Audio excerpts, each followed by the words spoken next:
നമസ്കാരം. എല്ലാ പ്രിയപ്പെട്ട കൂട്ടുകാർക്കും ഫാസിസ് അക്കാഡമിയുടെ മറ്റൊരു വീഡിയോയിലേക്ക് ഹാർദമായ സ്വാഗതം. നമ്മൾ കഴിഞ്ഞ ദിവസങ്ങളിൽ നോക്കിയ കാര്യങ്ങളൊക്കെ നിങ്ങൾക്ക് വ്യക്തമായിട്ട് ഒരു ധാരണ കാണും. അത് മറ്റൊന്നുമല്ല, നമ്മൾ ഇൻഫർമേഷൻ ടെക്നോളജിയുമായി ബന്ധപ്പെട്ടുകൊണ്ട് സൈബർ ക്രൈംസുമായി ബന്ധപ്പെട്ടുകൊണ്ട് എന്തൊക്കെയാണ് സുപ്രധാന നിയമങ്ങളെന്നും ആ ഇൻഫർമേഷൻ ടെക്നോളജി ആക്ട് ലംഘിക്കപ്പെട്ട് കഴിയുമ്പോൾ അതിന് നൽകുന്ന ശിക്ഷകൾ എന്തെല്ലാമാണ് എന്നൊക്കെയാണ് നമ്മൾ സൂചിപ്പിക്കുകയും പറയുകയും ഒക്കെ ചെയ്തത്. അപ്പോൾ അതിന് പലതരത്തിലുള്ള പ്രവർത്തനങ്ങൾക്ക് പലതരത്തിലുള്ള പേരാണ് പറയുന്നത്. അതിനെല്ലാം നമ്മൾ ഓരോ കുറ്റകൃത്യങ്ങളൊക്കെ ആയിട്ടാണ് വിശേഷിപ്പിച്ചത്. അത്തരത്തിലുള്ള കുറ്റകൃത്യങ്ങൾ ഇൻഫർമേഷൻ ടെക്നോളജി ആക്ടിൽ രേഖപ്പെടുത്തി വെച്ചിട്ടുണ്ട്. ആ കുറ്റകൃത്യങ്ങൾക്ക് എന്ത് പേരിലാണ് വിളിക്കപ്പെടുന്നതെന്നും അതിന് നൽകുന്ന ശിക്ഷ എന്താണ് എന്നൊക്കെ നമ്മൾ പറഞ്ഞു. ഇനി അത് ഏത് സെക്ഷനിലാണ് മാർക്ക് ചെയ്ത് വെച്ചിരിക്കുന്നത് എന്ന് നമുക്കൊന്ന് നോക്കാം, അല്ലെ? ഓരോ സെക്ഷനിലും ഓരോരോ ശിക്ഷയെ പറ്റിയൊക്കെയുള്ള കാര്യങ്ങളൊക്കെ പറയുന്നുണ്ടെന്ന് നമുക്കറിയാം. അപ്പോൾ അതിൽ ആദ്യമായിട്ട് നമ്മൾ നോക്കുന്ന ഏതാണ്? സെക്ഷൻ 43 എന്ന് പറഞ്ഞൊരു സെക്ഷൻ ഉണ്ട്. 43 എന്ന് പറഞ്ഞ ഒരു സെക്ഷൻ ഉണ്ട്. ഈ 43ാമത്തെ സെക്ഷൻ വളരെ പ്രധാനപ്പെട്ട ഒരു സെക്ഷനാണ്. അത് പറയുന്ന മറ്റൊന്നുമല്ല, penalty and compensation for the damage of computer or computer system etcetera എന്നാണ് പറയുന്നത്. നമ്മളിപ്പോൾ ഒരു കമ്പ്യൂട്ടറോ കമ്പ്യൂട്ടർ സിസ്റ്റമോ തകർത്തു കഴിഞ്ഞാൽ അല്ലെങ്കിൽ നശിപ്പിച്ചു കഴിഞ്ഞാൽ അതിന് നൽകേണ്ടുന്ന നഷ്ടപരിഹാരങ്ങളെ പറ്റി അല്ലെങ്കിൽ അതിന് നൽകേണ്ടി വരുന്ന വില മുതലായ കാര്യങ്ങളൊക്കെയാണ് ഇവിടെ പ്രതിപാദിക്കുന്നത്. അപ്പോൾ എന്താണ് ഇവിടെ? ഒരു കമ്പ്യൂട്ടറിനോ കമ്പ്യൂട്ടർ സിസ്റ്റത്തിനോ നമ്മൾ കേടുപാട് വരുത്തി കഴിഞ്ഞാൽ അതിന് കൊടുക്കേണ്ടി വരുന്ന പിഴയും പിഴവുകളും ഒക്കെയാണ് ഇവിടെ പറയുന്നത്, അല്ലെ? അപ്പൊ ഉടമയുടെ ചുമതലയുള്ള ഒരു വ്യക്തിയുടെയോ അല്ലെങ്കിൽ ഉടമയുടെയോ അനുവാദം കൂടാതെ ഒരു കമ്പ്യൂട്ടർ സിസ്റ്റം നമ്മൾ കയറി എന്ത് ചെയ്യുന്നു? പെരുമാറുന്നു, അത് കുണം വരുത്തുന്നു, അല്ലെ? അങ്ങനെ നമ്മൾ പറയുന്നത് കുണം വരുത്തി എന്നല്ലേ പറയുള്ളൂ. അപ്പൊ അതങ്ങനെ നശിപ്പിച്ച് കളയുന്ന ആ പരിപാടി, അതൊക്കെയാണ് നമ്മളെന്ന് പറയുന്നത് ഈ പറയുന്ന ഡാമേജ്, കമ്പ്യൂട്ടർ സിസ്റ്റത്തിന് ഡാമേജ് വരുത്തുന്ന പരിപാടി എന്ന് പറയുന്നത്. അപ്പോൾ ഈ സെക്ഷൻ 43 പ്രകാരം ഒരുപാട് കുറ്റകൃത്യങ്ങളുണ്ട്. അപ്പോൾ എന്തൊക്കെയാണ് സെക്ഷൻ 43 പ്രകാരമുള്ള പ്രധാനപ്പെട്ട കുറ്റകൃത്യങ്ങൾ എന്നറിയാവോ? പ്രധാനപ്പെട്ട കുറ്റകൃത്യങ്ങൾ, സെക്ഷൻ 43 പ്രകാരമുള്ള പ്രധാനപ്പെട്ട കുറ്റകൃത്യങ്ങൾ എന്തെല്ലാമാണെന്ന് അറിയാവോ? അതിൽ പ്രധാനപ്പെട്ട അനുമതിയില്ലാതെ ഒരു സിസ്റ്റത്തിലേക്ക് എന്ത് ചെയ്യാണ്? പ്രവേശിക്കുന്നു, അല്ലെങ്കിൽ കമ്പ്യൂട്ടർ സിസ്റ്റത്തിലേക്ക് പ്രവേശിച്ചിട്ട് അത് തകർത്ത് കളയുന്ന പരിപാടിയുണ്ട്, അല്ലെ? അത് നമുക്ക് അതിൽപ്പെടുത്താം. അതേപോലെ വൈറസ് ബാധ ഏൽപ്പിക്കുക. ഒരു കമ്പ്യൂട്ടർ സിസ്റ്റത്തിലോ നെറ്റ്വർക്കിലോ നമ്മൾ എന്ത് ചെയ്യണം? വൈറസ് ബാധ ഏൽപ്പിക്കുന്നത് സെക്ഷൻ 43 പ്രകാരമുള്ള ഒരു കുറ്റമായിട്ട് നമുക്ക് പറയാൻ പറ്റും.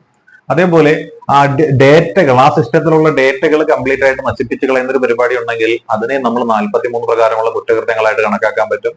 അതേപോലെ ഒരു നെറ്റ്വർക്ക് തടസ്സപ്പെടുത്തുന്ന പരിപാടി ഉണ്ടെങ്കിൽ, അല്ലെങ്കിൽ ഒരു സിസ്റ്റത്തിലെ നെറ്റ്വർക്ക് തടസ്സപ്പെടുന്ന പരിപാടി ഉണ്ടെങ്കിൽ അതിനെയും നമുക്ക് എന്ത് ചെയ്യാൻ പറ്റും? ഈ പറയുന്ന കമ്പ്യൂട്ടർ റിലേറ്റഡ് ആയിട്ടുള്ള ആ കോമ്പൻസേഷൻ കൊടുക്കേണ്ടുന്ന പരിപാടിയായിട്ട് തന്നെ കണക്കാക്കാൻ പറ്റും, അല്ലെ? ഒരാളുടെ അനുവാദം കൂടാതെ അയാളുടെ നെറ്റ്വർക്കും മറ്റു കാര്യങ്ങളും തടസ്സപ്പെടുത്തുക, ഇല്ലാതെയാക്കുക മുതലായ കാര്യങ്ങളൊക്കെ ഇതിൽ പെടുത്തുന്നതാണ്. പിന്നെ മറ്റുള്ളവരുടെ കമ്പ്യൂട്ടറിലും ചില വിവരങ്ങൾ മാറ്റം വരുത്തുക, ഡേറ്റകൾ ഉണ്ടെങ്കിൽ ഇത് ഡിലീറ്റ് ചെയ്ത് കളയുക. അപ്പൊ ഡേറ്റ ഡിലീറ്റ് ചെയ്ത് കളയുകയും മാറ്റം വരുത്തുകയും ചെയ്യുന്നതാണ് ശുദ്ധ തെമ്മാടിത്തമാണ് എന്ന് തന്നെ നമുക്ക് പറയാൻ പറ്റും, അല്ലെ? അപ്പൊ അങ്ങനെയുള്ള ആ വൃത്തികേട് കാണിക്കുന്ന ആളുകൾ കൊടുക്കുന്ന ശിക്ഷ എന്ന് പറയുന്നതാണ് penalty and compensation for the damage to computer or computer system എന്ന് പറയുന്നത്. അത് സെക്ഷൻ 43 പ്രകാരമായിട്ടുള്ള കാര്യമാണ്. അതായത് ഒരാളുടെ അനുമതി ഇല്ലാതെ അയാളുടെ കമ്പ്യൂട്ടർ ഉപയോഗിക്കുക, അതിന് കേടുപാടുകൾ വരുത്തുക. അപ്പൊ കേടുപാടുകൾ വരുത്തുന്നത് എങ്ങനെയാണ്? വൈറസ് ബാധ പോലെ നമുക്ക് കൊടുക്കാൻ പറ്റും, അല്ലെ? ഇനി അതിലുള്ള വിവരങ്ങൾ, ഡേറ്റകൾ എന്ത് ചെയ്യുന്നു? നശിപ്പിച്ച് കളയുന്നത് വഴി, ആ കമ്പ്യൂട്ടർ അയാൾക്ക് പിന്നെ ഉപയോഗിക്കാൻ പറ്റാത്ത രീതിയിൽ ഏതെങ്കിലും തരത്തിൽ ലോക്ക് ഇട്ട് വയ്ക്കുന്നത് വഴി, ആ നെറ്റ്വർക്ക് കംപ്ലീറ്റ് തടസ്സപ്പെടുത്തുന്നത് വഴി, അല്ലെ? അതല്ലെങ്കിൽ ആ കമ്പ്യൂട്ടർ സിസ്റ്റം വഴി മറ്റേതെങ്കിലും കമ്പ്യൂട്ടറുകൾക്കോ കമ്പ്യൂട്ടർ നെറ്റ്വർക്കുകൾക്കോ ഒക്കെ പ്രോബ്ലം സൃഷ്ടിക്കുകയാണെന്നുണ്ടെങ്കിൽ ഇതൊക്കെ കമ്പ്യൂട്ടർ റിലേറ്റഡ് ആയിട്ടുള്ള ആ കോമ്പൻസേഷൻ കൊടുക്കേണ്ടുന്ന പരിപാടികളായിട്ട് നമുക്ക് പറയാനായിട്ട് സാധിക്കുന്നതാണ്, കേട്ടോ. ഇനി അടുത്ത 43A എന്ന് പറയുന്ന മറ്റൊരു വകുപ്പുണ്ട്. എന്താണ് 43A എന്ന് നമുക്കൊന്ന് നോക്കാം, അല്ലെ? 43A എന്ന് പറയുന്ന compensation for failure to protect data എന്നാണ് പറയുന്നത്. അതായത് ഇപ്പൊ നമ്മൾ ഒരു ഡേറ്റ, ഒരുപാട് ഡേറ്റകൾ നമ്മൾ പല പല ആവശ്യങ്ങൾക്ക് വേണ്ടി കൊടുക്കാറുണ്ട്. അപ്പോൾ അത്തരത്തിലുള്ള ഡേറ്റകൾ പ്രൊട്ടക്ട് ചെയ്യാനായിട്ട് സാധിക്കുന്നില്ല എന്നുണ്ടെങ്കിൽ, ഇപ്പൊ നമ്മുടെ കമ്പ്യൂട്ടർ എന്ന് പറയുന്നത് ഏതെങ്കിലും ഒരു കോർപ്പറേറ്റ് സെഗ്മെന്റിന്റെ കയ്യിൽ നമ്മൾ എടുത്തതാണ്, അല്ലെങ്കിൽ അതുമായിട്ട് കണക്ട് ചെയ്യപ്പെട്ടിട്ടുള്ള കമ്പ്യൂട്ടറാണ്. അവർക്ക് നമ്മുടെ ഈ കമ്പ്യൂട്ടറിനെ പ്രൊട്ടക്ട് ചെയ്യാനോ ഇതിലുള്ള ഡേറ്റകൾ സംരക്ഷിച്ച് നിലനിർത്തുവാനോ ഹാക്കിങ്ങിൽ നിന്നോ മറ്റേതെങ്കിലും തരത്തിലുള്ള ഉപദ്രവങ്ങളിൽ നിന്നോ അതിനെ പ്രൊട്ടക്ട് ചെയ്യാൻ സാധിക്കുന്നില്ല എന്നുണ്ടെങ്കിൽ ആ പരാജയപ്പെടുന്ന ആളുകൾ എന്ത് ചെയ്യേണ്ടി വരും? നമുക്ക് നഷ്ടപരിഹാരം നൽകേണ്ടതായിട്ട് വരും, കേട്ടോ. അതാണ് ഡേറ്റ പരിരക്ഷിക്കുന്നതിൽ പരാജയപ്പെട്ടാൽ ഉണ്ടാകുന്ന നഷ്ടപരിഹാരം. ഒരു ഡേറ്റ സംരക്ഷിക്കുന്നതിൽ പരാജയപ്പെട്ടാൽ ഉണ്ടാകുന്ന നഷ്ടപരിഹാരത്തെ കുറിച്ച് പറയുന്ന വകുപ്പിനെയാണ് നമ്മൾ ഈ 43A എന്ന് പ്രതിപാദിക്കുന്നത്.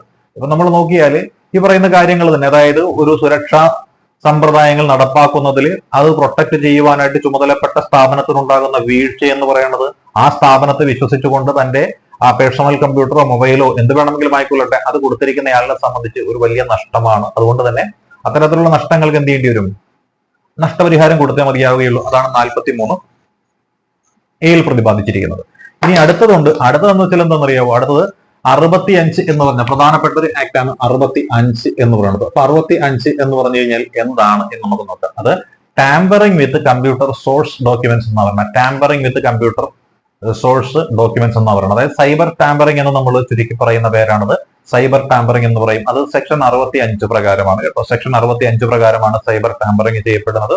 അതായത് ഒരു ഇലക്ട്രോണിക് മാധ്യമത്തിലെ ശരിയായ രേഖകൾ നീക്കം ചെയ്യുകയോ തെറ്റായ രേഖകൾ ഉൾപ്പെടുത്തുകയോ ചെയ്യുന്ന പരിപാടി. അതായത് നമ്മൾ പറയുന്നില്ലേ, മാറ്റം വരുന്ന പരിപാടി, ചുരണ്ടിക്കളയുക. അതായത് ഇപ്പോൾ ഒരു രേഖ നമ്മൾ എഴുതി, എന്നിട്ട് അതിൽ പ്രധാനപ്പെട്ട കാര്യങ്ങൾ മാറ്റിയിട്ട് അപ്രധാനമായ കാര്യങ്ങൾ അതിലേക്ക് കയറ്റി കൊടുക്കുന്ന പരിപാടി.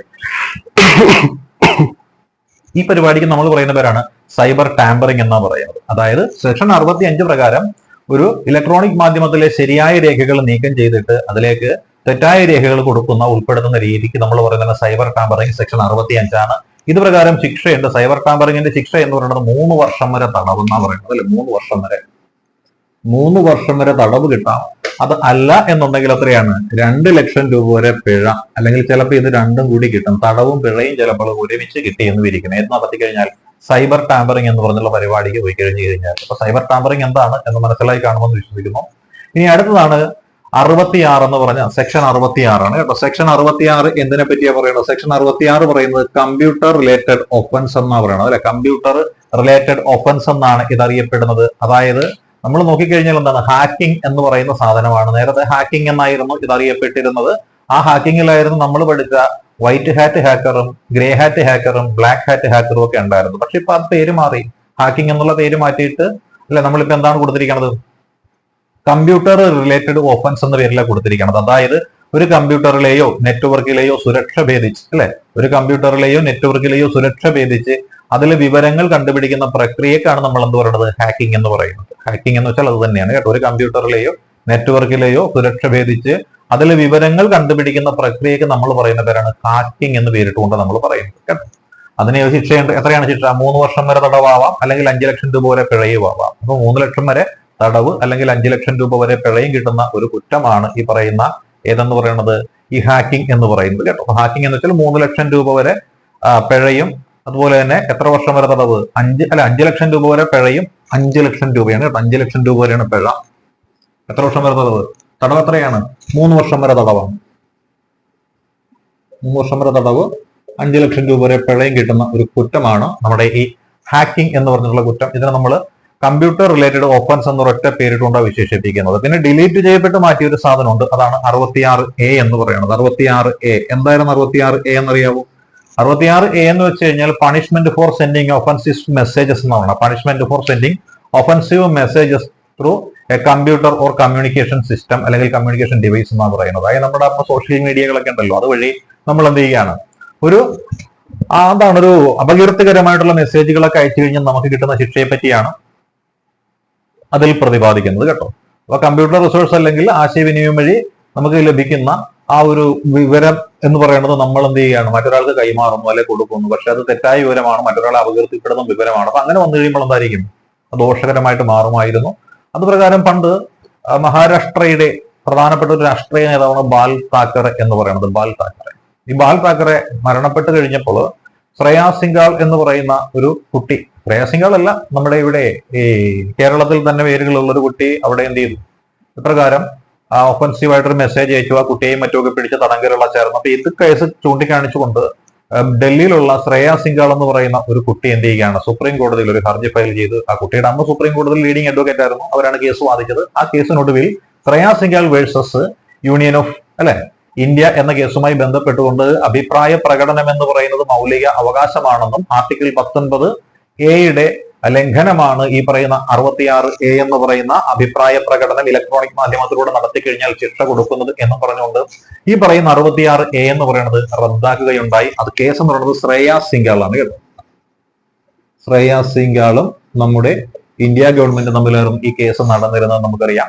ഇത് 2015 റദ്ദാക്കിയത്. 2000 നിലവിൽ വന്ന ഈ ഒരു വകുപ്പ് 2015 റദ്ദ് ചെയ്യുകയുണ്ടായി എന്നുകൂടി ഓർത്തേക്കുക കേട്ടോ. ഇനി അടുത്ത നമ്മൾ നോക്കി 66B എന്ന് പറയുന്നതാണ്. 66B എന്ന് വെച്ചാൽ punishment for dishonestly receiving stolen computer resources അതായത് നമ്മുടെ കമ്പ്യൂട്ടറോ കമ്പ്യൂട്ടറുമായി ബന്ധപ്പെട്ടിട്ടുള്ള സാധന സാമഗ്രികളോ ആരെങ്കിലും മോഷണം നടത്തി കൊണ്ടുവന്ന് നമ്മുടെ കയ്യിൽ തന്നു കഴിഞ്ഞാൽ നമ്മളത് വാങ്ങിക്കാൻ പാടില്ല. ഇനി അത് വാങ്ങിച്ചു കഴിഞ്ഞാൽ നമ്മളും ആ കുറ്റകൃത്യത്തിൽ പങ്കാളികളാകി മാറ്റപ്പെടുകയാണ് ചെയ്യുന്നത് എന്നാണ് ഓർക്കേണ്ടത്. അതാണ് സെക്ഷൻ 66B എന്ന് പറയുന്നത്. അപ്പോൾ 66B എന്ന് വെച്ചാൽ എന്താണ്? 66B എന്ന് പറയുന്ന കാര്യം ഇത്രയുള്ള എന്താണ്? Punishment for dishonestly receiving stolen computer resource or communication device എന്നാണ് പറയുന്നത്. അപ്പൊ ഇലക്ട്രോണിക് ഉപകരണങ്ങളുടെ മോഷണത്തെ കുറിച്ച് ഇലക്ട്രോണിക് ഉപകരണങ്ങളുടെ മോഷണത്തെ കുറിച്ച് പ്രതിപാദിക്കുന്ന വകുപ്പാണ് 66B എന്ന് പറയുന്നത്. അപ്പൊ നമ്മുടെയൊക്കെ അടുത്ത് ആരെങ്കിലും കൊണ്ടൊന്ന് മോട്ടിച്ച കമ്പ്യൂട്ടറോ പ്രിന്ററോ ലാപ്ടോപ്പോ ഒക്കെ തന്നു കഴിഞ്ഞാൽ നമ്മൾ എന്ത് ചെയ്യാൻ പാടില്ല? അത് സ്വീകരിക്കുവാനായിട്ട് പാടില്ലെന്നാണ് പറയണത്. അതിന് ശിക്ഷയുണ്ട്. അതിന്റെ ശിക്ഷ എന്ന് വെച്ചാൽ എത്രയാണ്? 3 വർഷം വരെ തടവാണ് അല്ലെ? 3 വർഷം വരെ തടവുണ്ട്. 1 ലക്ഷം രൂപ പിഴയുള്ള ഒരു കുറ്റമാണ് ഈ പറയുന്ന ഡിസോണസ്റ്റ്ലി റിസീവിംഗ് സ്റ്റോളൻ മെറ്റീരിയൽസ് എന്ന് പറയുന്നത്. അപ്പൊ കമ്പ്യൂട്ടറിന്റെ മോഷ്ടിച്ച പകർപ്പുകളോ മോഷ്ടിച്ച കമ്പ്യൂട്ടറുകളോ കമ്പ്യൂട്ടറുമായി ബന്ധപ്പെട്ടിട്ടുള്ള സാധന സാമഗ്രികളോ ഒക്കെ വാങ്ങുന്ന ആൾക്കാരുണ്ടെങ്കിൽ ശ്രദ്ധിച്ചേക്കുക. നിങ്ങൾ ചെയ്യുന്നത് ഒരു സൈബർ കുറ്റകൃത്യമാണ്. അത് തെളിയിക്കപ്പെട്ട് കഴിഞ്ഞാൽ 3 വർഷം വരെ തടവും 1 ലക്ഷം രൂപ പിഴയും നൽകേണ്ടുന്ന ഒരു കുറ്റമാണ് എന്ന് കൂടി ഓർത്തേക്ക് കേട്ടോ. ഇനി മറ്റൊരു ഇത് എന്ന് വെച്ചാൽ 66C എന്ന് പറയുന്നത്. എയും ബിയും നമ്മൾ പഠിച്ചു. ഇനി 66Cയിലേക്കാണ് നമ്മൾ കിടക്കുന്നത്. 66C എന്ന് വെച്ചാൽ അത് പറയപ്പെടുന്നത് എന്താണ്? വ്യക്തി വിവര മോഷണത്തെ കുറിച്ചാണ് പറയുന്നത് അല്ലെ? ഐഡന്റിറ്റി തെഫ്റ്റ് എന്നാണ് പറയുന്നത്. ഐഡന്റിറ്റി തെഫ്റ്റ് എന്ന് വെച്ചാൽ എന്താണോ?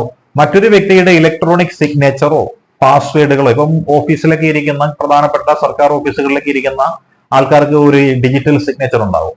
അപ്പോൾ അത്തരത്തിലുള്ള ആ വ്യക്തിയുടെ ഡിജിറ്റൽ സിഗ്നേച്ചറുകൾ, അതേപോലെ തന്നെ ആ ഓഫീസിലെ പാസ്വേഡുകൾ, അല്ലെങ്കിൽ ആ ഓഫീസിന്റെ എന്തെങ്കിലും ഒരു ഐഡി ഉണ്ടെങ്കിൽ അതൊക്കെ ഉപയോഗിച്ചുകൊണ്ട് ഏതെങ്കിലും കുറ്റകൃത്യം ചെയ്തു കഴിഞ്ഞാൽ അതിനെയാണ് നമ്മൾ ഈ പണിഷ്മെന്റ് ഫോർ ഐഡന്റിറ്റി തെഫ്റ്റ് എന്ന് പറയുന്നത്. ഓഫീസിന്റെതല്ല, അതൊരു വ്യക്തിയുടെ വേണമെങ്കിലും ആവാം. അപ്പോൾ ഒരു വ്യക്തിയുടെ ഐഡന്റിറ്റിയുടെ കാരണമായിട്ട് ഉപയോഗിക്കുന്ന പല കാരണങ്ങൾ ഉണ്ടാകുമല്ലോ, പല സാധനങ്ങൾ ഉണ്ടാകുമല്ലോ. അതിൽ ഏതെങ്കിലുമൊക്കെ സാധനങ്ങളെ ഉപയോഗിക്കുന്നു, തെറ്റായ മാർഗത്തിൽ ഉപയോഗിച്ചു കഴിഞ്ഞാൽ അതിനെയാണ് നമ്മൾ പറയുന്ന പണിഷ്മെന്റ് ഫോർ ഐഡന്റിറ്റി തെഫ്റ്റ് എന്നാണ് നമ്മൾ അതിനെപ്പറ്റി വിശേഷിപ്പിക്കുന്നത്. ഇതിനുള്ള ശിക്ഷ എന്ന് വെച്ചാൽ 3 വർഷം അല്ലെ? 3 വർഷം വരെ തടവും 1 ലക്ഷം രൂപ പിഴയുമാണ് ഈ ഐഡന്റിറ്റി തെഫ്റ്റ് എന്ന് പറഞ്ഞിട്ടുള്ള പരിപാടിക്ക് ഉള്ളത് കേട്ടോ.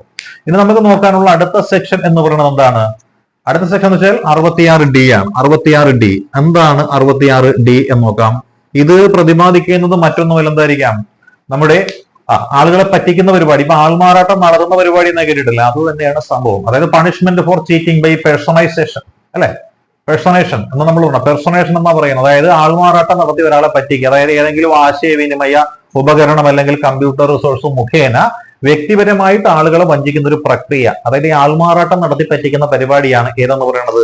ഈ ഡി എന്ന് പറയുന്നത്. ഡി എന്ന് പറയുന്നത് ആൾമാറാട്ടമാണ് നടത്തുക എന്ന് ഉദ്ദേശിച്ചാൽ മതി. അപ്പൊ ആൾമാറാട്ടത്തെ പറ്റി പ്രതിപാദിക്കുന്ന സെക്ഷനാണ് 66D എന്ന് പറയുന്നു. ഇങ്ങനെ ആൾമാറാട്ടം നടത്തി പറ്റിച്ചു കഴിഞ്ഞാൽ അവിടെയും ശിക്ഷയുണ്ട്. എത്രയാണ്?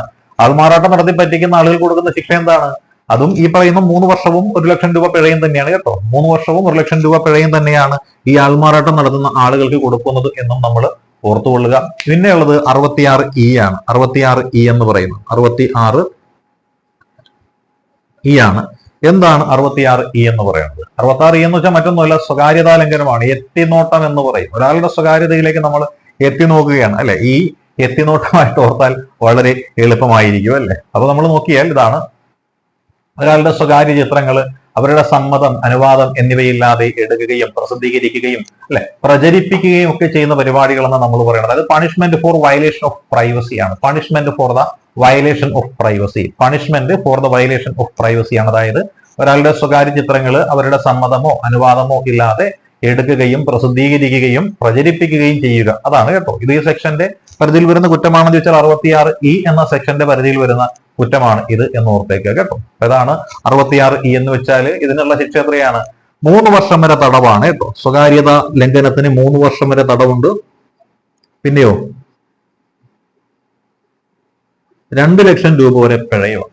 അപ്പൊ 3 വർഷം വരെ തടവും 2 ലക്ഷം രൂപ പിഴയും. അത് ചിലപ്പോൾ ഇത് രണ്ടും കൂടിയും കൊടുക്കുന്ന ഒന്നാണ് ഈ പറയുന്ന 66E എന്ന് പറയുന്ന ആ ഒരു കുറ്റകൃത്യം എന്ന് ഓർത്തേക്കുക കേട്ടോ. ഇനി അടുത്ത F ഉണ്ട്. F എന്ന് വെച്ചാൽ ഭീകരൻ. F അല്ലെ? അങ്ങനെ ഓർത്താൽ മതി. 66F എന്ന് പറഞ്ഞൊരു വകുപ്പുണ്ട്. അതിനെ നമ്മൾ വിശേഷിപ്പിക്കുന്ന സൈബർ ടെററിസം എന്നാണ്.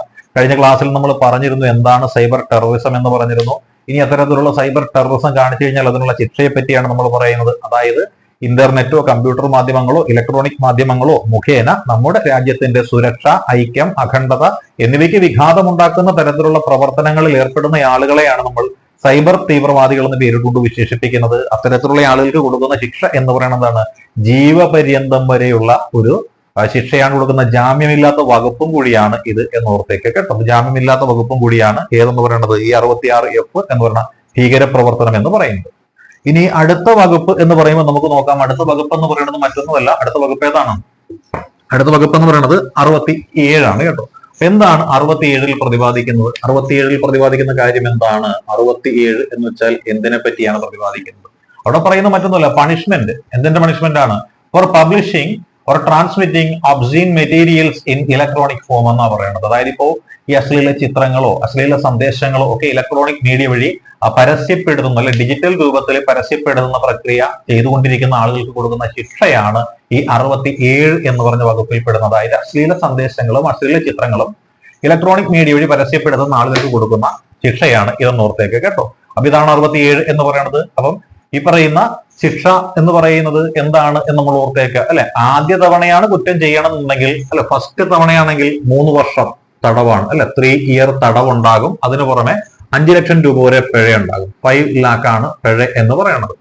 ആ പിഴയും അടച്ച് ശിക്ഷയും പൂർത്തിയാക്കി പുറത്തിറങ്ങിയിട്ട് കുറ്റം വീണ്ടും ആവർത്തിക്കുകയാണെങ്കിൽ 5 വർഷം വരെ തടവും കൊടുക്കും, 10 ലക്ഷം രൂപ വരെ പിഴയും കൊടുക്കും. അതാണ് 67. അതായത് ഈ ഡിജിറ്റൽ ഫോമിലോ ഇന്റർനെറ്റ് ഉപയോഗിച്ചുകൊണ്ടോ അശ്ലീല ചിത്രങ്ങൾ പ്രചരിപ്പിക്കുന്ന ആളുകൾക്ക് കൊടുക്കുന്ന ശിക്ഷയാണ് ഈ പറയുന്ന 67 അത് ഒന്നാമത്തെ തവണയാണ് ചെയ്യണമെന്നുണ്ടെങ്കിൽ 3 വർഷം വരെ തടവും 5 ലക്ഷം രൂപ പിഴയുമാണ്. രണ്ടാമതും ആവർത്തിച്ചു കഴിഞ്ഞാൽ എന്താ ചെയ്യുന്നത്? 5 വർഷം വരെ തടവും 10 ലക്ഷം രൂപ വരെ പിഴയും കൊടുക്കുന്ന ഒരു ശിക്ഷമായിട്ടാണ് ഇതിനെ നമ്മൾ കണക്കാക്കുന്നത്. ഇനി വീണ്ടും നമ്മൾ നോക്കിയാൽ എന്തായിരിക്കാം? അതിന് നമ്മൾ പറയുന്ന പേരെന്താണ്? പോണോഗ്രഫി എന്ന് പറഞ്ഞ ഒരു പേരാണ്. അതായത് പണിഷ്മെന്റ് ഫോർ ദ പബ്ലിഷിംഗ് എന്താ materials containing sexually explicit act എന്നാ പറയുന്നത്. അതായത് എന്താ പറയേണ്ടത്? നമ്മുടെ അശ്ലീല പരമായിട്ടുള്ള പ്രവർത്തനങ്ങൾ എന്ന് തന്നെ പോണോഗ്രഫി എന്നാ പറയുന്നത്. അപ്പോൾ അത്തരത്തിലുള്ള പോണോഗ്രഫി പ്രദർശിപ്പിക്കുക അല്ലെങ്കിൽ അശ്ലീല ചിത്രങ്ങൾ, വീഡിയോകൾ അല്ലെ എന്നിവയുടെ പ്രദർശനമാണ്. അശ്ലീല ചിത്രങ്ങൾ, വീഡിയോകൾ എന്നിവയുടെ പ്രദർശനം, പ്രചരണം എന്നിവയെ കുറിച്ച് പ്രതിപാദിക്കുന്ന വകുപ്പാണ് കേട്ടോ. അശ്ലീല ചിത്രങ്ങൾ, വീഡിയോകൾ എന്നിവയുടെ പ്രദർശനം, പ്രചരണം എന്നിവയെ കുറിച്ച് പ്രതിപാദിക്കുന്ന വകുപ്പാണ് 67A എന്ന് പറയുന്നത്. അപ്പൊ 67A എന്തെന്ന് ചോദിച്ചാൽ എന്താണ്? അശ്ലീലം. അശ്ലീലം എന്ന് ഓർപ്പിച്ചാൽ മതി, ഓർക്കാനുള്ള പല. 67A അശ്ലീലമാണ് അല്ലെ. അപ്പോ ഈ പറയുന്ന ആ പ്രവർത്തനങ്ങളിൽ ഏർപ്പെട്ട് കഴിഞ്ഞാലുള്ള ശിക്ഷ എന്താണ് എന്ന് കൂടി അറിഞ്ഞേക്കണം കേട്ടോ. ആദ്യ തവണയാണ് കുറ്റം ചെയ്യണമെന്നുണ്ടെങ്കിൽ 5 ലക്ഷം രൂപ തടവ്, 10 ലക്ഷം രൂപ പിഴ ഉണ്ട്. രണ്ടാമത്തെ തവണയാണെന്നുണ്ടെങ്കിലോ 7 വർഷം വരെ തടവും, പിഴ 10 തന്നെയുള്ളൂ കേട്ടോ. പിഴ 10 തന്നെ ഇവിടെ കൊടുക്കുന്നുള്ളൂ എന്ന് കൂടി മനസ്സിലാക്കിയേക്കുക അല്ലെ. അപ്പോൾ ഈ അശ്ലീല ചിത്രങ്ങളും മറ്റു കാര്യങ്ങളും പ്രദർശിപ്പിക്കുന്ന പരിപാടി അറിയപ്പെടുന്ന പേരെന്താണ്? പോണോഗ്രഫി എന്ന പേരിലാണ് അറിയപ്പെടുന്നത്. നമ്മൾ മനസ്സിലാക്കുക. അതാണ് പോണോഗ്രഫി എന്ന് പറയുന്നത്. അത്തരത്തിലുള്ള പോണോഗ്രഫി പ്രവർത്തനങ്ങളിൽ ഏർപ്പെട്ട് കഴിഞ്ഞാലാണ് 5 വർഷം വരെ തടവ് ഒന്നാമത്തെ കേസിൽ, രണ്ടാമത്തെ കേസിലാണെങ്കിൽ 7 ലക്ഷം രൂപ വരെ തടവ്. രണ്ടും പിഴ ഒന്ന് തന്നെയാണ്, 10 ലക്ഷം രൂപ എന്ന് പറയുന്ന സാധനം തന്നെയാണ് ഇവിടെ ഉള്ളത് കേട്ടോ. ഇനിയുള്ളത് 67B എന്നാണ്. 67B വളരെ എളുപ്പമാണ്. 67A അഡൽട്സിൻ്റെതായിരുന്നെങ്കിൽ 67A ബേബീസിൻ്റെതാണെന്ന് ഓർത്തിച്ചാൽ മതി. അതായത് കുട്ടികളുടെ അശ്ലീല ചിത്രങ്ങൾ, വീഡിയോകൾ എന്നിവയുടെ പ്രദർശനം, പ്രചരണം എന്നിവയെ കുറിച്ച് പ്രതിപാദിക്കുന്ന വകുപ്പാണ് അല്ലെ. കുട്ടികളുടെ അശ്ലീല ചിത്രങ്ങൾ, കുട്ടികളുടെ അതുപോലെയുള്ള വീഡിയോകൾ ഒക്കെ പ്രദർശിപ്പിക്കുക വഴി ചെയ്യപ്പെടുന്ന കുറ്റകൃത്യത്തിനെയാണ് നമ്മൾ ചൈൽഡ് പോണോഗ്രഫി എന്ന പേരിട്ടുകൊണ്ട് വിശേഷിപ്പിക്കുന്നത്. അപ്പൊ ചൈൽഡ് പോണോഗ്രഫിയെ കുറിച്ച് പ്രതിപാദിക്കുന്ന വകുപ്പാണ് 67B എന്ന് പറയുന്നത് കേട്ടോ. അപ്പൊ ഇത്തരത്തിൽ 67B എന്ന് വെച്ചാൽ ചൈൽഡ് പോണോഗ്രഫിയുമായി ബന്ധപ്പെട്ട വകുപ്പാണ്. ഇതിൽ ആദ്യമാണ് കുറ്റകൃത്യം ചെയ്യുന്നെങ്കിൽ 5 വർഷം അല്ലെ, 5 വർഷം തടവും 10 ലക്ഷം രൂപ പിഴയുമാണ്. ആവർത്തിച്ചു കഴിഞ്ഞാൽ 7 ലക്ഷം രൂപ തടവും 10 ലക്ഷം രൂപ പിഴയുമായിട്ടാണ് ഇത് കണക്കാക്കപ്പെടുന്നത്. ഇനി 67C ഉണ്ട്.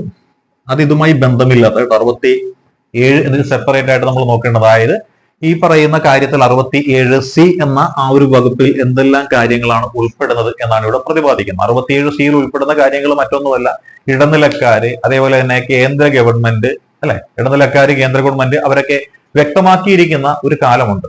ആ കാലം വരെ എന്ത് ചെയ്യേണ്ടി വരും? ആ വിവരങ്ങൾ സൂക്ഷിച്ചിരിക്കണം എന്നാണ് പറയുന്നത്. അപ്പൊ ഇടനിലക്കാരും കേന്ദ്ര ഗവൺമെന്റും ഒക്കെ എന്ത് ചെയ്യേണ്ടി വരും? അത് നമ്മുടെ സർക്കാർ, കേന്ദ്ര സർക്കാർ നിർദ്ദേശിച്ചിരിക്കുന്ന ഒരു കാലഘട്ടമുണ്ട്. വിവരങ്ങൾ നിശ്ചിത കാലം വരെ സൂക്ഷിക്കണമെന്നാണ് പറയുന്നത്. അപ്പോൾ അത്തരത്തിലുള്ള ആ വിവരങ്ങൾ സൂക്ഷിക്കാതിരുന്നു കഴിഞ്ഞാലുള്ള ശിക്ഷയെ പറ്റി പ്രതിപാദിക്കുന്നത് ഇപ്പോൾ നമുക്ക് എന്താണ്, ചില നിയമങ്ങളൊക്കെ ജൻവിശ്വാസ് നിയമം എന്ന രീതിയിൽ കൊണ്ടുവന്നിട്ടുണ്ട്. ജനവിശ്വാസ നിയമം എന്നാ പറയുന്നത് നമ്മുടെ ഇൻഫർമേഷൻ ടെക്നോളജി ആക്ടിൽ ഉള്ള ചില വകുപ്പുകളൊക്കെ ഈ പറയുന്ന ജൻവിശ്വാസ നിയമപ്രകാരം കൊണ്ടുവന്നിട്ടുണ്ട്. അതുകൊണ്ട് തന്നെ കേന്ദ്ര ഗവൺമെന്റ് നിർദ്ദേശിക്കുന്ന അത്രയും കാലം വരെ ഒരു വിവരം സൂക്ഷിക്കണമെന്നുള്ള വ്യവസ്ഥ ലംഘിക്കപ്പെട്ട് കഴിഞ്ഞാൽ അത്തരത്തിൽ നിയമം ലംഘിക്കുന്ന വ്യക്തികൾക്ക് എന്തുണ്ട്? പണിഷ്മെന്റ് ഉണ്ട്. ആ പണിഷ്മെന്റ് നേരത്തെ ഇൻഫർമേഷൻ ടെക്നോളജി ആക്ട് പ്രകാരമായിരുന്നെങ്കിൽ ഇപ്പോൾ എന്ന് പറയുന്നത് ജൻവിശ്വാസ് നിയമപ്രകാരമാണ്. അത് പ്രകാരം എത്രയായിരുന്നു? 25 ലക്ഷം രൂപ വരെ പിഴ കൊടുക്കുമെന്നാണ് പറയുന്നത്. 25 ലക്ഷം രൂപ വരെ പിഴ. അതായത് ഒരു ഇലക്ട്രോണിക് ഫോമിൽ അല്ലെങ്കിൽ സൂക്ഷിച്ചിരിക്കുന്ന റെക്കോർഡുകൾ ഒരു നിശ്ചിത കാലം വരെ നീണ്ടിരും സൂക്ഷിക്കണമെന്നാണ് പറയുന്നത്. അപ്പോൾ അത്തരത്തിൽ വിവരങ്ങൾ സൂക്ഷിച്ചില്ല എന്നുണ്ടെങ്കിലാണ് 25 ലക്ഷം രൂപ വരെ പിഴ കൊടുക്കുന്ന ഒരു വകുപ്പുള്ളത്. അത് ജനവിശ്വാസ് നിയമം എന്ന് പറയുന്നതാണ്. ജൻവിശ്വാസ് നിയമം അല്ലെ, ജൻവിശ്വാസ് നിയമം എന്നാണ് നമ്മൾ അതിനെ പേരിട്ട് വിശേഷിപ്പിക്കുന്നത് അല്ലെ. അപ്പൊ ജനവിശ്വാസ് നിയമപ്രകാരം 25 ലക്ഷം രൂപ വരെയാണ് അവിടുത്തെ പിഴ എന്നുകൂടി അങ്ങോട്ട് ഓർക്കുക കേട്ടോ. ഇനി അടുത്ത നമ്മൾ നോക്കിയാൽ എന്തായിരിക്കാം? 72 എന്നാണ് പറയുന്നത്. 72 അല്ലെ, സെക്ഷൻ 72 എന്തിനെ പറ്റിയാ പ്രതിപാദിക്കുന്നത്? സെക്ഷൻ 72 സെക്ഷൻ 72 പെനാൽറ്റിയെ പറ്റി തന്നെയാ പറയുന്നത്. എന്താണ് സെക്ഷൻ 72 പ്രതിപാദിക്കുന്ന പെനാൽറ്റി എന്ന് ചോദിച്ചാൽ അല്ലെ, സ്വകാര്യതയുടെ ലംഘനം, രഹസ്യാത്മകതയുണ്ടല്ലോ, രഹസ്യാത്മകതയുടെയും സ്വകാര്യതയുടെയും ലംഘനത്തെ പറ്റിയുള്ള ശിക്ഷകളെ പറ്റി പ്രതിപാദിക്കുന്നതാണ് സെക്ഷൻ 72 എന്ന് പറയുന്നത്. Penalty for breach of confidentiality and privacy എന്നാണ് പറയുന്നത്. Penalty for the breach of confidentiality and privacy എന്നാണ് പറയുന്നത്. നമ്മുടെ രഹസ്യാത്മകത, സ്വകാര്യത അല്ലെ എന്നിവയുടെ ലംഘനത്തെ കുറിച്ച് പറയുന്ന വകുപ്പാണ് 72 എന്ന് പറയുന്നത്. അതായത് ഏതെങ്കിലും പ്രമാണമോ കത്തിടപാടുകളോ അല്ലെ ഡയറികളോ മുതലായ സ്വകാര്യ വസ്തുക്കൾ എന്ത് ചെയ്യുകയാണ്? ആ വ്യക്തിയുടെ കൈവശത്തു നിന്നും നമ്മൾ കൈപ്പറ്റുന്ന പരിപാടിയാണ് ഇതെന്ന് പറയുന്നത്. അപ്പം നേരത്തെ അതിന് പറയുന്ന കാര്യം എന്തായിരുന്നു? നേരത്തെ അതിന് 2 വർഷം വരെ തടവും 1 ലക്ഷം രൂപ വരെ പിഴയുമായിരുന്നെങ്കിൽ ഇപ്പോൾ ഇതിനെ ഉൾപ്പെടുത്തിയിരിക്കുന്ന ജനവിശ്വാസ് നിയമം എന്ന് പറഞ്ഞിട്ടുള്ള പുതിയ പരിഷ്കരിച്ച അവശ്യ നിയമങ്ങളുടെ ശ്രേണിയിലേക്കാണ് പെടുത്തിയിരിക്കുന്നത്. അതുകൊണ്ട് ഇപ്പോൾ ഇത് 5 ലക്ഷം രൂപ വരെയുള്ള ഒരു പിഴയായിട്ടാണ് കണക്കാക്കപ്പെടുന്നത്. 5 ലക്ഷം രൂപ വരെയുള്ള ഒരു പിഴയായിട്ടാണ് ഇതിനെ നമ്മളിപ്പോൾ കണക്കാക്കുന്നത്. ഇനി 72A എന്ന് പറഞ്ഞൊരു വകുപ്പുണ്ട്. 72A എന്ന് പറഞ്ഞ ഒരു വകുപ്പ്. എന്താണ് 72A എന്ന വകുപ്പിന്റെ പ്രത്യേകത എന്ന് നമുക്കൊന്ന് നോക്കാം അല്ലെ. 72A എന്ന വകുപ്പിന്റെ പ്രത്യേകത എന്താണ്? അപ്പം നിയമാനുസൃതമായിട്ടുള്ള കരാറുകൾ ലംഘിച്ച് വിവരങ്ങൾ വെളിപ്പെടുത്തുക അല്ലെ. നിയമാനുസൃതമുള്ള കരാറുകൾ ലംഘിച്ച് വിവരങ്ങൾ വെളിപ്പെടുത്തി കഴിഞ്ഞാലുള്ള ശിക്ഷയെ പറ്റിയാണ് 72A പ്രതിപാദിക്കുന്നത്. അതായത് നിയമാനുസൃതമായ കരാർ പ്രകാരം അല്ലെ, നിയമാനുസൃതമായ കരാർ പ്രകാരം സേവനം നൽകുമ്പോൾ ഒരു വ്യക്തിക്ക് അല്ലെ ആ വ്യക്തിഗത വിവരങ്ങൾ അല്ലെ, അതാണ്. അതായത് നിയമാനുസൃത കരാർ ലംഘിച്ച് വിവരങ്ങൾ വെളിപ്പെടുന്നുള്ള ശിക്ഷ. അതായത് ഇപ്പം നമ്മൾ തമ്മിൽ ഒരു എഗ്രിമെന്റ് ഉണ്ടാക്കിയിരിക്കുക, എന്നാൽ ആ എഗ്രിമെന്റ് പ്രകാരം നിങ്ങളുടെ വിവരങ്ങൾ ഞാൻ പരസ്യപ്പെടുത്താൻ പാടില്ലാത്തൊരു വ്യക്തിയാണെങ്കിലും എനിക്ക് എന്റെ ഒരു നിലനിൽപ്പിനോ അല്ലെങ്കിൽ എന്റെ ഒരു സ്വകാര്യ ലാഭത്തിനോ വേണ്ടിയിട്ട് ഞാൻ എന്ത് ചെയ്യുകയാണ്? നിങ്ങളുടെ ഈ വിവരങ്ങൾ പരസ്യപ്പെടുത്തുന്നു. അപ്പൊ നിങ്ങളുടെ വിവരങ്ങൾ പരസ്യപ്പെടുത്തി കഴിയുമ്പോൾ എന്തായിരിക്കാം? നിങ്ങൾക്ക് സ്വകാര്യത എന്ന് പറയുന്നത് അവിടെ ലംഘിക്കപ്പെടാം. അപ്പോൾ ഇങ്ങനെ നിയമാനുസൃത കരാർ ലംഘിച്ച് വിവരങ്ങൾ വെളിപ്പെടുത്തുന്നുള്ള ശിക്ഷയെ പറ്റിയാണ് ഈ പറയുന്ന 72A എന്ന് പറയുന്നത് പ്രതിപാദിക്കുന്നത്. ഇതും ജനവിശ്വാസ നിയമപ്രകാരം 25 ലക്ഷം രൂപയാണ് ഇതിന്റെയും പിഴ. അപ്പൊ ജനവിശ്വാസ നിയമപ്രകാരം ഈ പറയുന്ന സ്വകാര്യതാ ലംഘനത്തിന്റെ മറ്റൊരു പതിപ്പായിട്ട് നമ്മൾ ഈ പറഞ്ഞ 72A ശിക്ഷ എന്ന് പറയുന്നത് 25 ലക്ഷം രൂപയാണെന്ന് കൂടി ഓർത്തേക്കുക കേട്ടോ. അതേപോലെ തന്നെ 3 വർഷം വരെ തടവ് ശിക്ഷ കിട്ടുന്ന ഒരുപാട് കുറ്റങ്ങളുണ്ട്. ആ 3 വർഷം വരെ തടവ് ശിക്ഷ കിട്ടുന്ന ഒരുപാട് കുറ്റങ്ങളുണ്ട്. അതിൽ ചിലതിനൊക്കെ എന്താണ്? ജാമ്യം അവൈലബിൾ ആണ്. അപ്പോൾ സെക്ഷൻ 77 എന്ന് പറഞ്ഞിട്ടൊരു സെക്ഷൻ ഉണ്ട്. അപ്പൊ ആ സെക്ഷൻ 77ന്റെ പ്രത്യേകത എന്തെന്ന് ചോദിച്ചാൽ അല്ലെ, സെക്ഷൻ 77ന്റെ പ്രത്യേകത എന്തെന്ന് ചോദിച്ചാൽ 3 വർഷം വരെ തടവ് ശിക്ഷയുള്ള അല്ലെ 3 വർഷം വരെ തടവ് ശിക്ഷയുള്ള ജാമ്യം ലഭിക്കാവുന്ന കുറ്റകൃത്യങ്ങളെ കുറിച്ച് പ്രതിപാദിക്കുന്നതാണ് 77B എന്ന് ഓർത്താൽ മതി അല്ലെ. 77B അതായത് 3 വർഷം വരെ തടവ് ശിക്ഷ ലഭിക്കാൻ പറ്റുന്ന കുറ്റകൃത്യങ്ങളുണ്ട്. പക്ഷെ അതിലെന്ത് കിട്ടും? ജാമ്യം കിട്ടുന്ന കുറ്റകൃത്യങ്ങൾ. അപ്പൊ ജാമ്യം ലഭിക്കാവുന്നത് 3 വർഷം വരെ തടവ് കിട്ടാവുന്നതുമായിട്ടുള്ള കുറ്റമാണ് 77B എന്ന് ഓർക്കുക കേട്ടോ. അതാണ് നമ്മൾ ഓർക്കുക. പിന്നെയോ ഈ കുറ്റകൃത്യങ്ങൾ അന്വേഷിക്കാനായിട്ട് പവർ ഉള്ള ഒരു വകുപ്പുണ്ട്. അതായത് പവർ ടു ഇൻവെസ്റ്റിഗേറ്റ് ഒഫൻസസ് എന്നാണ് പറയുന്നത്. പവർ ടു ഇൻവെസ്റ്റിഗേറ്റ് ഒഫൻസസ് അത് 78ലാണ് പ്രതിപാദിക്കുന്നത്. 78 പവർ ടു ഇൻവെസ്റ്റിഗേറ്റ് ഒഫൻസസ് എന്നാണ് പറയുന്നത്. പവർ ടു ഇൻവെസ്റ്റിഗേറ്റ് ഒഫൻസസ് അതായത് കുറ്റകൃത്യം അന്വേഷിക്കാനുള്ള അധികാരത്തെ പറ്റി പ്രതിപാദിക്കുന്ന വകുപ്പ്. കുറ്റകൃത്യം അന്വേഷിക്കാനുള്ള അധികാരത്തെ പറ്റി പ്രതിപാദിക്കുന്ന വകുപ്പാണ് 78 എന്ന് പറയുന്നത്. അപ്പൊ കുറ്റകൃത്യം അന്വേഷിക്കാനുള്ള അധികാരത്തെ പറ്റി പ്രതിപാദിക്കുന്ന വകുപ്പാണ് സെക്ഷൻ 78 എന്ന് ഓർത്തുകൊള്ളുക കേട്ടോ. കുറ്റകൃത്യം അന്വേഷിക്കാനുള്ള അധികാരത്തെ പറ്റി പ്രതിപാദിക്കുന്ന വകുപ്പാണ് ഏത്? സെക്ഷൻ 78 അല്ലെ. ഇത് നമ്മൾ ഓർക്കുമ്പോൾ സെക്ഷൻ 78 കുറ്റകൃത്യം അന്വേഷിക്കാനുള്ള അധികാരത്തെ പറ്റി പ്രതിപാദിക്കുന്ന വകുപ്പാണ് എന്ന് നമ്മൾ മനസ്സിലാക്കി. പ്രധാനപ്പെട്ട സൈബർ കുറ്റകൃത്യങ്ങളും അതുമായി ബന്ധപ്പെട്ടിട്ടുള്ള വകുപ്പുകളും ഒക്കെയാണ് നമ്മളിപ്പോൾ ഇവിടെ നോക്കിയിരിക്കുന്നത്. അപ്പോൾ ഇവ കാര്യങ്ങളെ സംബന്ധിച്ച് വ്യക്തമായ ഒരു ധാരണ ലഭിച്ചു എന്ന് കണക്കാക്കുന്നു. ബാക്കി നമ്മുടെ കൈവശമുള്ള നോട്ട്സുകളും ഒക്കെ ഒന്ന് വായിച്ചു നോക്കി 1-2 തവണ ഈ ഒരു സംസാര രീതി, നമ്മളിപ്പോ ഈ നോട്ട്സിനെ കുറിച്ച് ചർച്ച ചെയ്ത രീതിയും ഒക്കെ ഒന്ന് കേട്ട് കഴിയുമ്പോൾ ഈ മേഖല അതായത് ഇൻഫർമേഷൻ ടെക്നോളജിയുമായി ബന്ധപ്പെട്ടുകൊണ്ടുള്ള ആ ഒരു ഏരിയയിൽ നിന്ന് നമുക്ക് ഫുൾ മാർക്ക് ലഭിക്കുന്നതാണ്. പ്രത്യേകിച്ച് സബ് ഇൻസ്പെക്ടർ പോലെയുള്ള പരീക്ഷകൾക്ക് നോക്കുന്നവരാണെന്നുണ്ടെങ്കിൽ നമ്മളിപ്പോൾ നടത്തിയ ആ 3 വീഡിയോ ക്ലാസ്സുകൾ ഉണ്ടല്ലോ, ആ വീഡിയോ ക്ലാസ്സും അതുമായി ബന്ധപ്പെട്ടുകൊണ്ട് നമ്മുടെ ഗ്രൂപ്പിലേക്ക് നൽകിയ നോട്ട്സും കൃത്യമായിട്ട് നിങ്ങളൊന്ന് ഫോളോ ചെയ്ത് കഴിഞ്ഞാൽ ഉറപ്പായിട്ടും നമുക്ക് എന്ത് ചെയ്യാൻ പറ്റും. ഈ മേഖലയിൽ നിന്ന് പറഞ്ഞിരിക്കുന്നത് 5 മാർക്കാണ്. 5 മാർക്കിൽ 4 മാർക്കെങ്കിലും നമുക്ക് ഉറപ്പായിട്ടും കിട്ടുന്നതാണ്. അപ്പോൾ എല്ലാ പ്രിയപ്പെട്ട കൂട്ടുകാർക്കും വിജയാശംസകൾ നേർന്നു. All the best.